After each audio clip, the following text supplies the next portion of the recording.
Hello বন্ধুরা, কেমন আছেন সবাই? আশা করি সবাই ভালো আছেন। যে যেখান থেকে আমার ভিডিওটি দেখছেন সবাইকে অনেক শুভেচ্ছা। ভিডিওর শুরুতেই দেখেই বুঝতে পারছেন জায়গাটি কোন জায়গায় হতে পারে। এটি হলো সাভার স্মৃতিসৌধ, যেটা আমরা 30 লক্ষ শহীদের বিনিময়ে এই স্মৃতিসৌধটি পেয়েছে। আজকে সারা বাংলাদেশের মানুষ গর্ব করে বলতে পারে ভাষার জন্য, যারা দেশের জন্য যুদ্ধ দিয়ে জয়লাভ করে, দেশের জন্য যুদ্ধ করতে যে ভাষার জন্য যুদ্ধ করতে যে যারা শহীদ হয়েছেন তাদের স্মৃতি ধরে রাখার জন্য এই স্মৃতিস্তম্ভটি সাভার স্মৃতিসৌধটি নির্মাণ করা হয়। এটি শুধু শহীদদের স্মরণে নির্মাণ করা হয়।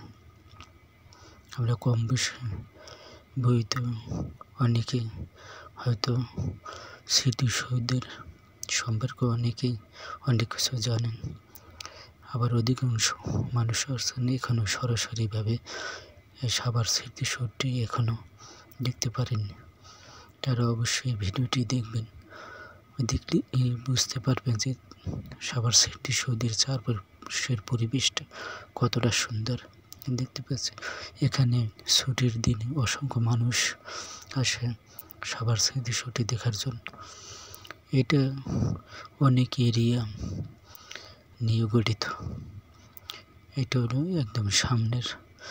আমি মূলত পিছন দিক থেকে ভিডিও করতে এবং সামনের দিকে আসতে চেষ্টা করলাম এবং ভিডিওর মাধ্যমে আপনাদের দেখানোর চেষ্টা করছি।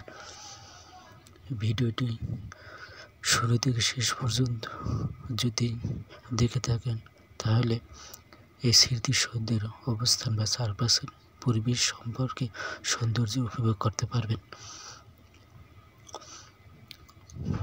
আর যারা এখানে সরাসরি স্মৃতিসৌধ দেখতে পারেনি তাদেরকে আমি অনুরোধ করব, একবার হলো এই স্মৃতিসৌধ এসে দেখে যান এবং চারপাশে পরিবেশ সম্পর্কে জেনে যান।